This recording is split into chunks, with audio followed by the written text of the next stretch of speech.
What would it do for you and your family to make 6 figures in the next 12 months? How would that make you feel? But some remain vulnerable. So what do they learn in the training? There is a solution. Self-reliance is a core value of being an American. Once you learn how to make 6 figures listing luxury homes, your world changes. No boss, your own schedule. It's empowering. 12 sessions, 6 figures, 12 months. What would it do for you in your life? How would that make you feel? Once you learn how to thrive on your own, life becomes a lot more fun. Yeah!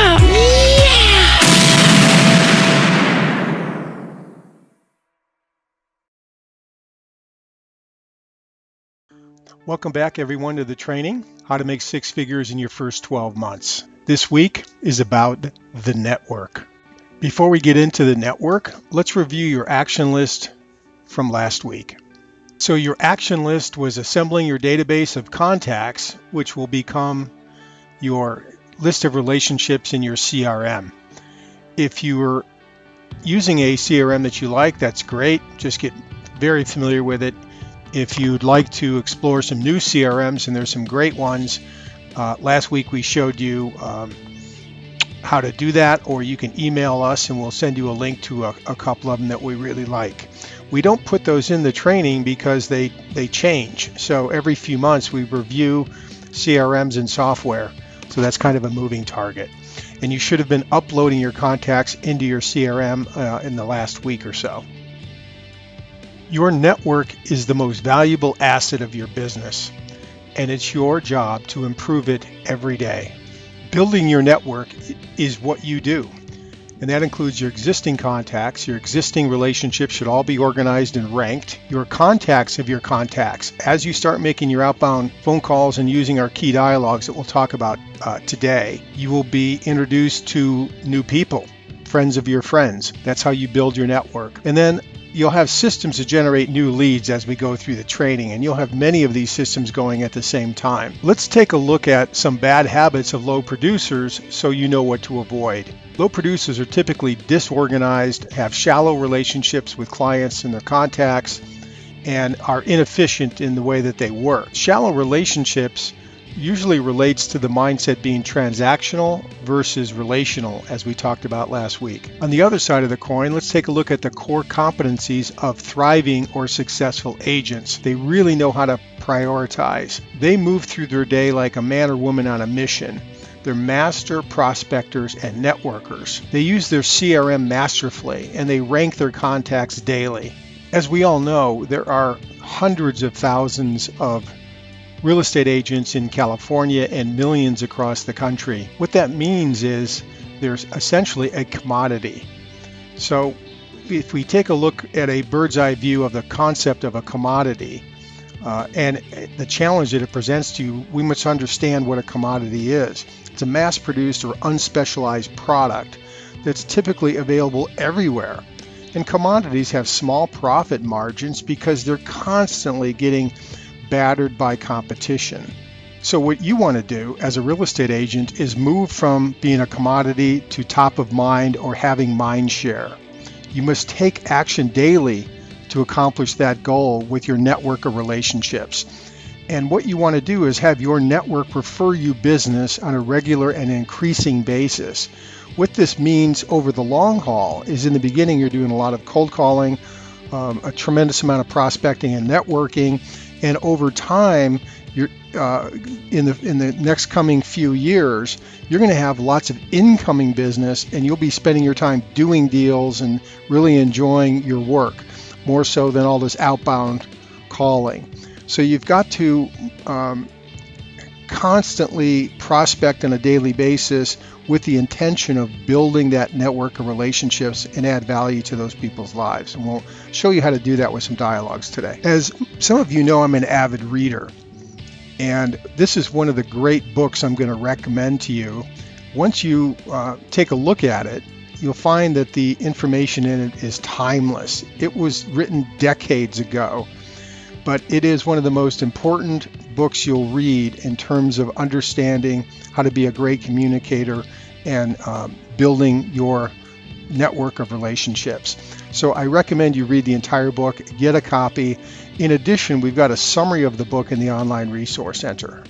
So out of Mr. Carnegie's great book, he has some, here are some highlights: 6 ways to make people like you. Become generally interested in them, in other people. His key thing is to smile. Remember, the person's first name is the sweetest and most important sound in any language. He recommends you be a good listener. You talk in terms of the other person's interests and make the other person feel important. Common sense, but so often we forget these key fundamentals. The key to wealth is to become more valuable, particularly more valuable to people that are in your network. Referrals are natural and a social thing to do. Did you ever tell your friends about a great restaurant or movie? But were you paid to do so? Of course not. It's just you were excited about something and wanted to share it with your friends. So once you understand that referrals are just a natural thing for us to do, it is very valuable for you to treat your real estate business the same way. You want to be that real estate agent that is easy to refer. And I think you would agree that people talk about homes in the housing market all the time. We're always thinking about moving, upsizing, downsizing. Home design shows on TV are incredibly popular. It's just a natural thing to do. It's in restaurants or nightclubs or cocktail parties. You hear people talk about the market, the interest rates, what their friends are doing when they're if they're moving, etc. So because it's a natural part of our conversation, particularly as Americans, and we're always on the move, injecting yourself in those conversations becomes really easy to do if you master key dialogues. The good news is I'm going to share those dialogues with you. But before we get into dialogues, that'll be a little bit later in today's training, let's take a look at the rhythm of the referral system. So this is a natural flow. You add people to your database, you contact and connect with them and build those bonds and relationships. You provide them excellent service, provide value when you can. You do the unexpected extras like drop-bys, which we'll talk about here in a minute. And then you bring up the concept of referrals. You'd be amazed how many people do not know that you want referrals from them. Don't be a secret agent. Part of your marketing arsenal should include some small gifts, a Starbucks card, a Home Depot card. You can come up with other ideas. These are very low cost thank yous, a $5 or $10 item. And it doesn't, you don't give these out expecting something necessarily in return. You're just basically rewarding them for being valuable to you, and you want to be valuable to them. And make it fun, you make it useful. So these are something that you should always have with you as a drop-by gift, or if somebody refers you a buyer or seller, they should definitely get some type of reward. Keep in mind, you can't pay them a referral fee that's substantial, but you can give out gifts that are $25 or less without violating any ethics in terms of paying people that are non-licensees.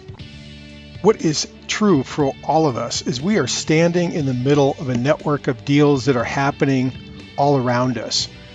First generation away, second generation away, but they're happening, buying and selling. And if we could have this basically magic moment where we could see all these relationships spidering out in this network and could identify the deals, you'd be amazed. Your job is to continually outbound prospect, to go deeper into these surrounding relationships, your contacts of your contacts. And the way we do that is what we call the call and go. You call in the morning, starting with your most valuable contacts, your A, B's, and C's, and then you move on to calling your leads, new leads, potential deals. And in the afternoon, hit the field, do your groundwork, and you do that by mapping your routes, getting your pre-list in order and drop-by gifts, etc. So a lot of this will become clear as we move through the training. As we've mentioned, you want to start your outbound calls with the people you know best, and then you move on to potential leads, expireds in your target market or your farm, for sale by owners, and other leads. The way you make connections in person include drop-bys. We'll talk specifically about those in a minute. Meetings, brief meetings for coffee or lunch with your most valuable connections. You can throw a business mixer in your area and invite vendors that are geographically around your farm and share with them. They refer you business. The idea of a business mixer is they refer you business and you refer business to them. A ground campaign targeting your farm. When we get into lead generation later in the training, we'll talk about some killer techniques to make ground campaigning much more productive with a higher conversion ratio. And then obviously expireds and FSBOs, because what are those? Those are home sellers, not buyers, that have raised their hand saying, I want to sell my house. And if they're in your target market, you should definitely be attacking them. We'll get into how to market to expireds and FSBOs in our dominant listing agent training. So you must always be prospecting, and you can also look at it like campaigning, like a politician. And we know that politicians are always campaigning one way or another to build their constituency. That's what puts them in office. And you want your constituency to vote for you as their agent of choice. So you have something very much in common with local politicians running for office in a district. They want their constituency to know them. You want those home sellers to know you. And because of that close connection to campaigning, we've coined this key dialogue our campaign dialogue. This is your single most important piece of dialogue. Our training consists of many pages of dialogues, as you'll come to learn going through the training. Most of them you can use as just scripts you print out when you're doing your phone work.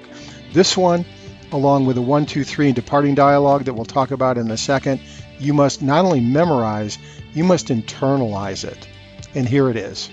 If I could ask you, if you were thinking about moving, buying a new place or selling your existing home, or had a friend or family member who was, do you have a real estate agent that you would refer them to? I mean, somebody that you could really trust. That's the campaign dialogue. You don't have to use my exact words. You can change out the words that flow better with you, but the essence of it needs to remain the same.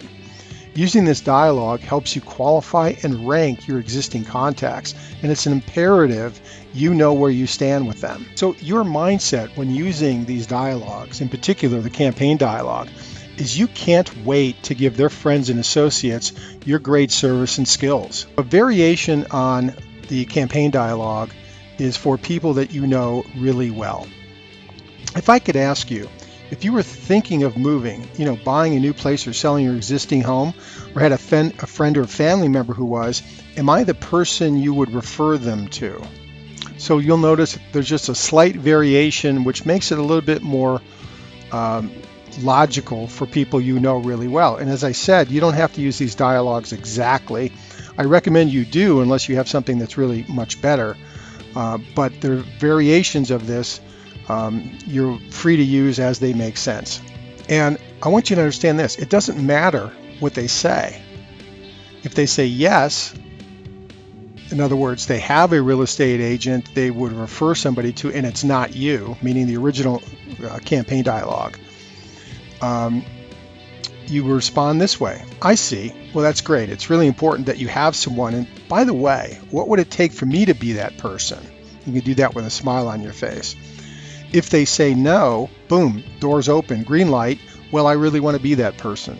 So as your conversation continues using the campaign dialogue, here is some follow-up dialogue. Okay, great. I really do want to be that person. From time to time, I come across insider real estate information that my client finds interesting, especially local market information. Would you like for me to send it to you? And where's the best place to send it? Don't email it to them if you can avoid it. You want to send them this information to their house or apartment or condo, their physical address. Why? Because you also want to you want to send personal notes. You can't send personal notes via email. And then the dialogue would continue.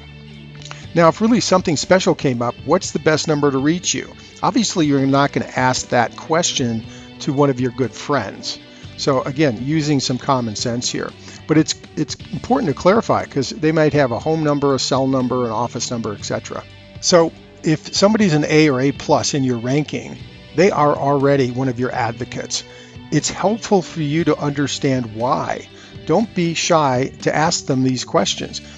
When you refer me, what do you say? How can I improve? Is there anything you need right now that I can help you with? So you want to deepen your relationships with advocates and try to understand how they view you and how you can improve. Ask them questions.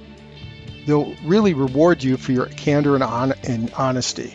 Ours is a contact sport. No, it's not like football, but it is a contact sport because you must always initiate the contact. That means outbound contact with phone calls in the morning, field work in the afternoon. And you must be campaigning on a regular basis to be the go-to person. So as we talked about in self-reliance training, you must time block. And this outbound contact must be a habit you do daily. Consumers think of categories first and then brands. And I'll explain why this realization is important to you in a moment. But consider this. When you feel like eating tonight and you turn to your significant other, what do you say? Let's order out. I feel like pizza. She says, great, toppers or Domino's.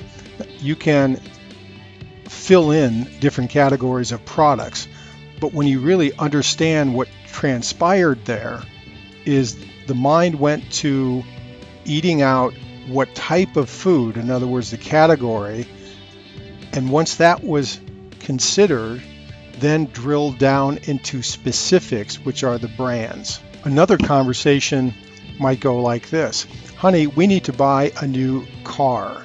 Oh, really? What are you thinking? Do you want a car or an SUV? Well, I think we should get an SUV. Okay, what SUV do you like? Well, I like the Ford Explorer and wish we could afford a Range Rover. So what I just did is went through actually two categories. Basically car, in other words, automotive, subcategory car or SUV. SUV led to Range Rover, Ford, etc. Those are brands. So as we analyze dialogues that consumers have with their significant others when they're considering a purchasing decision, as trivial as pizza, as expensive as a $50,000 vehicle, we see that it follows a pattern. They usually don't rattle off 10 brands. They usually only have room for one or two. You don't need 14 pizza companies in your head, right? Same goes with real estate agents. It is your job to be top of mind consciousness with your network. You want to be the first person that comes to mind or the second. If you're the third, you're probably out of the game. Ideally, you're first. But when they have that conversation, it's time, the kids are in college, let's downsize, let's put the house on the market. They turn to each other. Now they're thinking real estate agent, that's the category. Then they talk about the people, specifically the agents by name, that's the brand. If you're not top of mind, you're out of luck. So this whole flow of your work kind of looks like this. Outbound contact. You connect with people on the phone and in person, particularly as you meet them in drop-bys and lunches and other events. When you meet them physically, you start bonding, you build those relationships, and that's what is going to allow you or to power your network for you to thrive. So from our graphic, we know that contact, connecting, and bonding are critical elements to the flow. Let's break that down a little bit. So your contact is outbound calls, mailing valuable information, emailing them valuable reports. Your connections, when you connect with people, you do that with personal notes, drop-by meetings, B2B means business to business meetings. Those would be your meetings with vendors in the area, and then hosting business mixers at a restaurant or coffee shop. And then bonding is having a personal meeting that has a little bit more meaning: coffee, lunch, dinner, client appreciation parties. So now that you understand the logic behind the campaign dialogue, we're now going to discuss an absolutely critical dialogue that just dovetails beautifully with the campaign dialogue. And the way to understand this dialogue is just simplifying the three elements, which are help, value, and referral. So you can mix and match these three elements in a conversation in all kinds of different ways, but this is the structure that you need to ingrain in your real estate conversations. And here's some specifics, some very simple examples. Can I help you in any way? I want you to know that I value what you represent to me as a client. And if I could ask you if you were thinking of buying or moving, etc., what is that? That's a campaign dialogue or a variation of it, right? You're asking for referrals at the bottom. So another way to do this on a phone call, when you're calling back, let's say, for example, you have a contact you haven't spoken to in a couple of years. So you would call them and say hello, or call her and say hello. Update them that you've moved to Thrive, California, you're selling homes in XYZ area. And by the way, I wanted to know if you needed any contractors for your existing house. I know you're not planning on moving. I have a list of great contractors that our company has. I'd be happy to give you some referrals. So I'd be happy to help you in any way. So basically what I've done is given you a concept, a dialogue concept, to reinitiate contact by opening that conversation with an offer to help them. And then you would throw in, because I want you to know that I really value you as a friend or a potential client or a client. So that's how I would incorporate value. So once you understand these core elements, you can just make your conversations flow very, very naturally, but get these elements in the conversation, if that makes sense. So here's some, this is for clients you've done a transaction with. So here's some dialogue for your past clients that you haven't spoken to in a while. So I'm not going to go through specifically every word here, but this is something that you want to start to see the elements of the 1, 2, 3 in the campaign dialogue in these phone dialogues, or these could be basically scripts that you rewrite when you're doing drop-bys as well. So after you've mailed some valuable information, you've initiated some contact, you've re-energized the relationship, you're sending them out, let's say a market report or something else that may be valuable to them, and this is your follow-up dialogue. So you're going to want to stay in touch with these people, and if you recall, one of the cardinal rules is once you have somebody on the phone and you're updating them in your CRM, you don't close their profile till you schedule the next action. So it could be initiation call to re-energize the relationship. It goes well, you mail out some information, and you then call them back with some variation of this dialogue. So this would be a callback. And after this call, you schedule the next call, and so on. Now we're going to move on to the third key dialogue. Remember, we had the campaign dialogue, the 1, 2, 3, and then the departing dialogue, which should be the end of your conversations with people on the phone, in person, etc.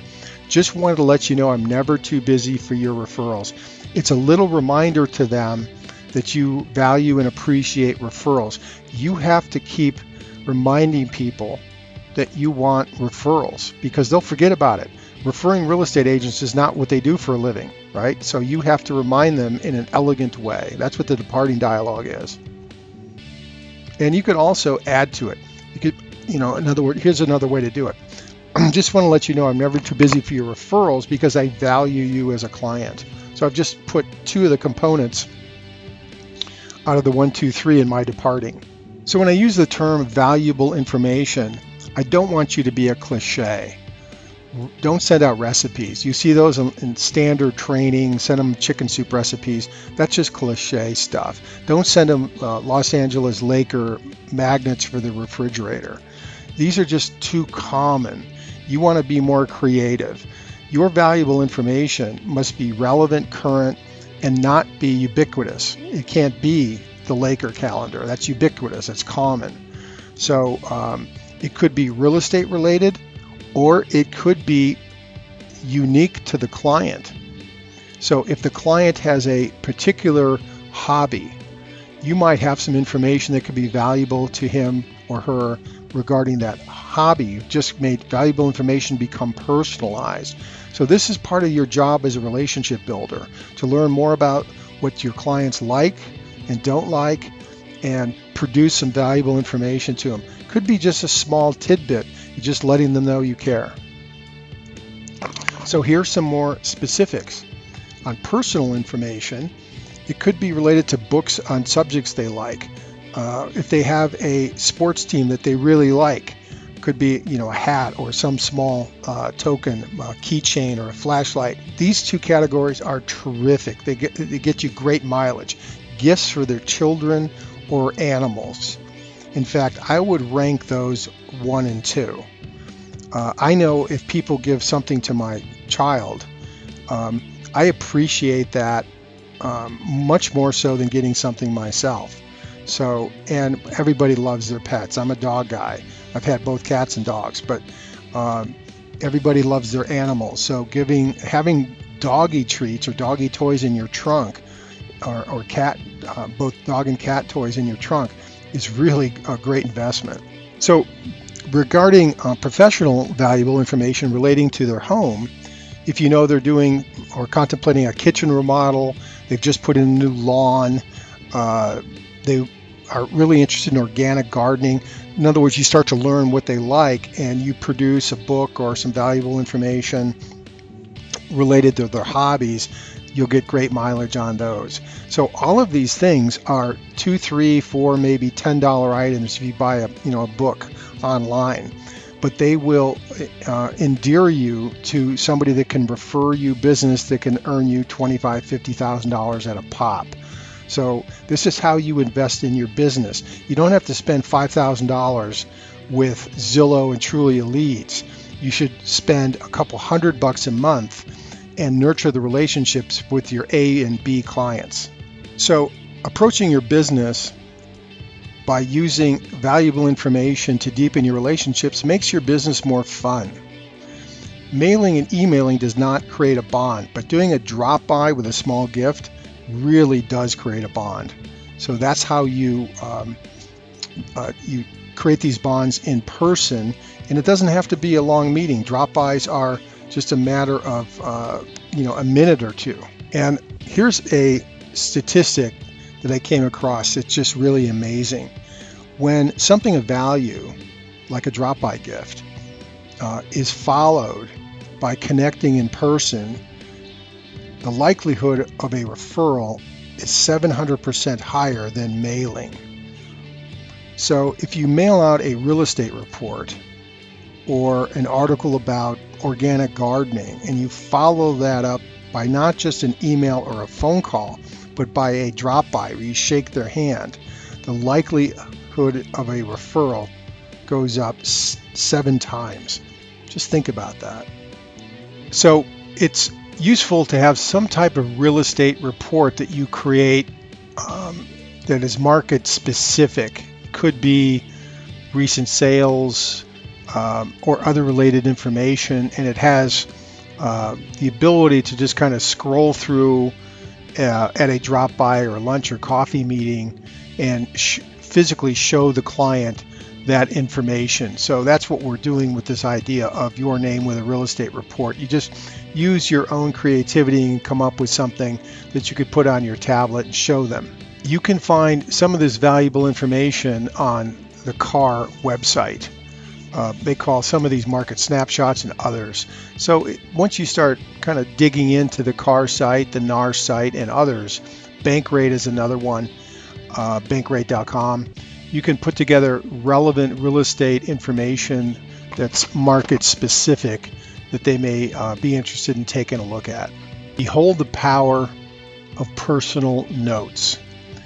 Personal notes are a very low cost and effective way to connect and to start to bond with people And very few of your competitive real estate agents take the time to do this. This costs you just a few dollars a month, probably $20, $30 a month in cards and stamps.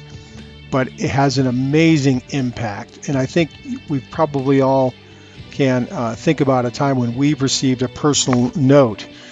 But keep in mind, people get a tremendous amount of junk mail when they see a handwritten note, particularly with just an address on the back. It gets opened. Personal notes demonstrate that you care.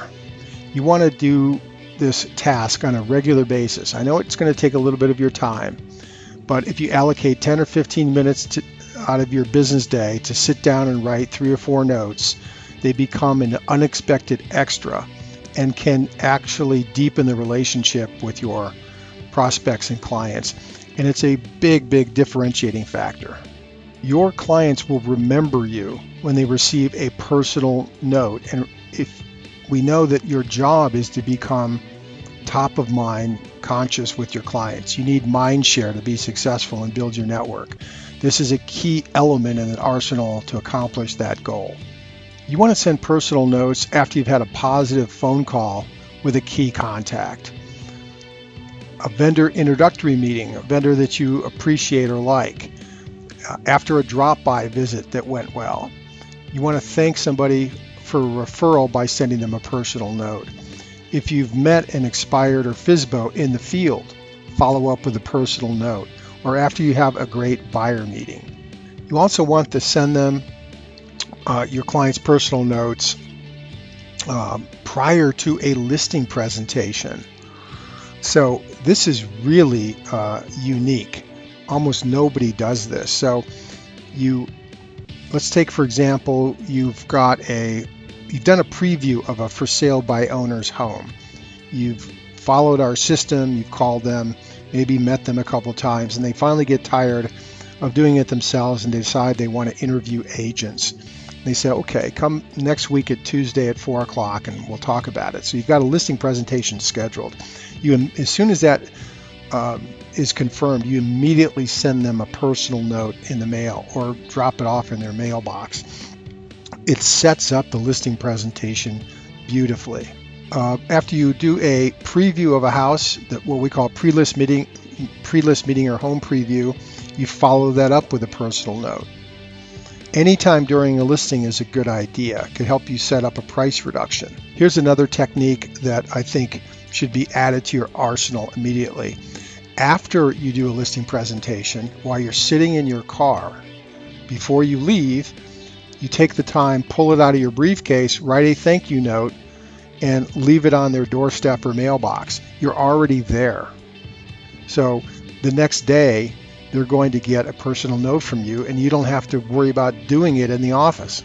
Additional opportunities for personal notes would be right after opening escrow. In other words, you send a personal note to your client congratulating them on opening escrow. How about this? To the other agent on the other side of the table. I can't tell you how many times I'm coaching agents and they're having trouble with the agent on the other side. If you send the agent a personal note and you get into a very difficult inspection negotiation, it may ease things for you.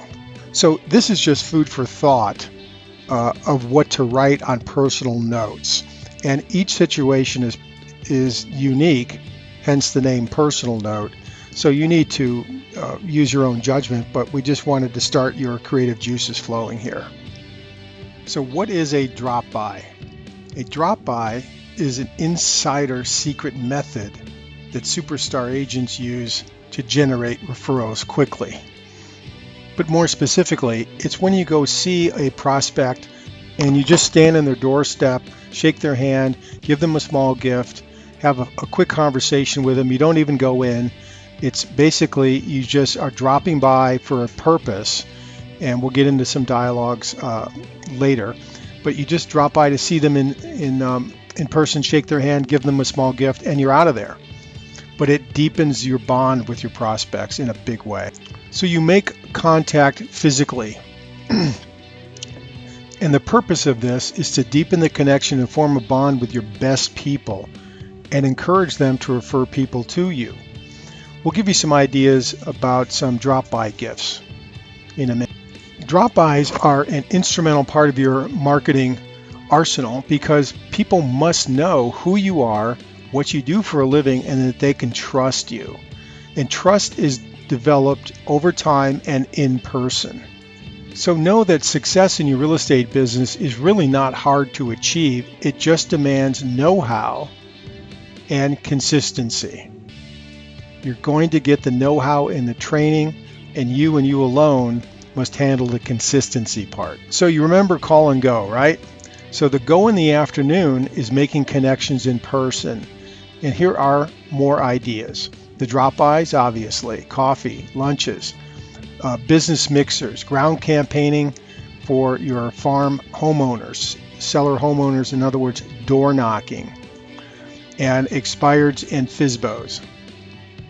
This is your ground campaign in the afternoon, once again, just to make sure you understand all the opportunities you have to make connections. So here are some ideas for drop-by dialogue, so you get the idea.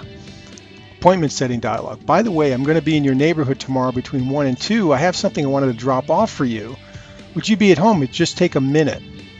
So very simple, easy dialogue that's just natural. And you can read the other ones obviously too. The list is endless. We're going to roll through a few that you could take a look at. A great idea for drop-by gifts, by the way, is if you're a member of Costco. They have a lot of name brand products packaged in 2s, 3s, and 4s, flashlights and all kinds of things. And the unit cost is really low. So the budget for your drop-by gift is probably somewhere between $2 and $5 a piece. You can make your drop-by gifts related to the season as well. That makes a lot of sense. I would definitely include animal treats as part of your drop-by inventory. You can increase your drop-bys over holiday times because people are home. They're off of work. These are great times to have fun out in the field over these holiday times when most agents are getting nothing done. What you're doing is deepening your connection and getting referrals. So be smart when you're doing your drop-bys. Basically what you're going to do is create 5 or 10 drop-bys in an afternoon and just map them out. So you go from one to the next to the next in a logical route that you can map out using MapQuest or Google Maps or other software. Also consider doing drop-bys to merchants in your farm, boutique owners, restaurant managers, etc. Why? Because they are physically in your target area, your farm, and know a lot of homeowners, and some of them know people that want to buy in the neighborhood. They're great sources of referrals if you know how to work them. Now that you've started to master your CRM, you're ranking your list of relationships. A+ are people that have already referred you business. A ranking are people that you know you are top of mind consciousness as a real estate. You're their go-to real estate person. If they have a friend or a relative, you know you're the one that's going to get that business. B's are people you know well that you think you have a high probability of being the go-to person. They haven't referred you yet, but you just want to keep pushing that relationship along, nurturing that relationship until that happens. C's are leads. These could be new referrals, internet leads, FSBOs, expireds, etc. These are people that that could have a transaction coming up immediately or in the near future, but you just don't know them well.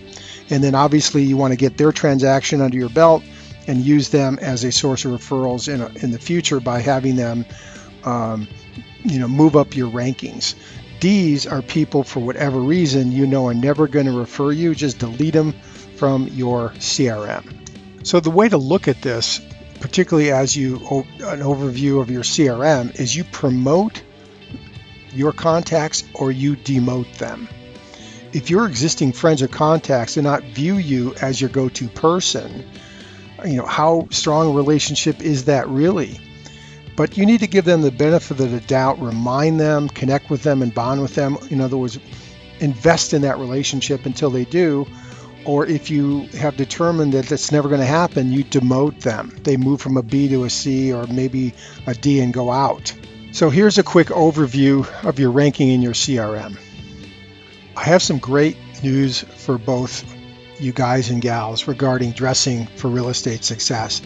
It does not require a big investment, but you need to use common sense. But let me get to some great insights for you. Particularly, let's start with guys. Since I'm a guy, I know this firsthand.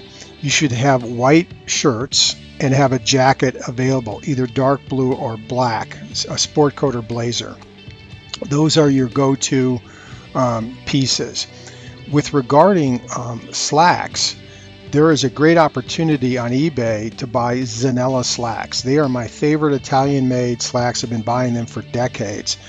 Nordstrom's carries them. Buying the Zanells slacks new are $250 to $400 a piece. Very expensive.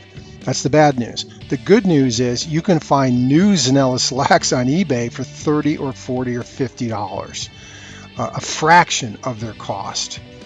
So that is a great opportunity to have world-class quality at a fraction of the price for men's slacks.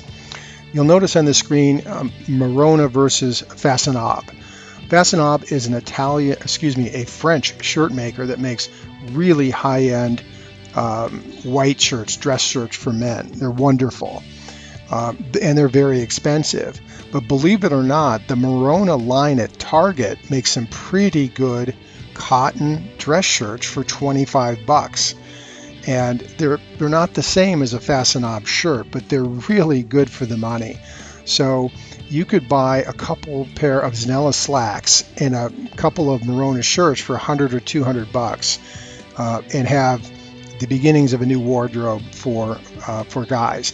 For gals, I highly recommend you focus on blacks and whites because they're your power colors, and they are often presented with slacks or dress in blacks and whites is a great way to go going through your daily routine. You don't have to only dress that way, but that should be your mainstay in terms of power dressing.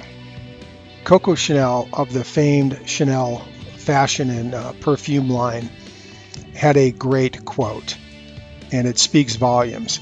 Dress shabbily and they remember the dress. Dress impeccably and they remember the woman. What a great quote, and it makes total sense. So our action list for this week is to learn and internalize the campaign 1, 2, 3 and departing dialogues. Buy personal notes and envelopes. You can go on eBay and get them cheap. Make a list of your 30 clients you're going to start dropping by, seeing them in the afternoon. You can download some ideas from our online resource center, some ideas for drop-by tags. Those are gift tags that are attached to the gift. We even have a more comprehensive list of drop-by item suggestions. Continue to refine your CRM and consider starting to upgrade your wardrobe that won't cost you a lot of money but will have a great impact on your look and confidence. So that concludes the network. Next week, we're going to get into becoming a buyer whisperer, or another way to say that would be how to develop unique rapport with your buyers to get them to do most of the work in the field and actually buy a house from you. This will turn upside down the way most agents view working with buyers, because we do it from the standpoint of how successful superstar veteran agents work and process new buyer leads and manage those buyers so they can have multiple buyer deals going at the same time without being a cab driver.